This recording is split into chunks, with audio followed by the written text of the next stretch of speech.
Video AI yang dihasilkan untuk kali ini adalah mengisahkan tentang pemprosesan JUS bagi kursus DMT 300377 Plan Proses Teknologi. Jalan cerita bagi video ini adalah melibatkan pemprosesan JUS daripada awal sehinggalah akhir, bermula dengan proses harvesting, selection, grading, extraction sehinggalah pembotolan. Tujuan video ini dihasilkan adalah untuk menghasilkan sesuatu yang lebih menarik, melibatkan penceritaan berdasarkan teori yang dipelajari di dalam kelas. Daripada teori itu, dia diolahkan menjadi satu penceritaan melibatkan pemprosesan JUS. Mimi ini sebenarnya ialah watak yang telah kami hasilkan untuk menjadikan pembelajaran pemprosesan JUS menjadi lebih seronok kepada pelajar, di mana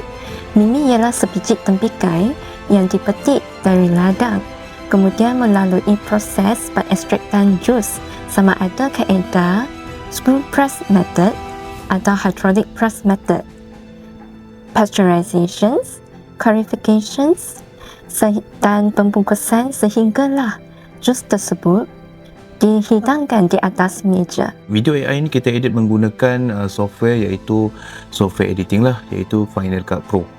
Okey, bila mana saya dah dapatkan ke semua video-video yang telah di-generate dekat dalam Google Gemini dan juga Google View, dan saya compilekan ke semuanya dan saya akan masukkan dalam software berkenaan dan kita akan edit lah. Bukan mudah sebenarnya untuk kita edit video AI ni, so kita kena pastikan yang prompter tu sendiri boleh berikan prompter yang baik untuk kita dapatkan video yang kita nak lah. Pada era ini, ada keperluan bagi semua pensyarah untuk menghasilkan video yang kreatif dan politik untuk menarik minat pelajar selaras dengan dasar pendigitalan negara.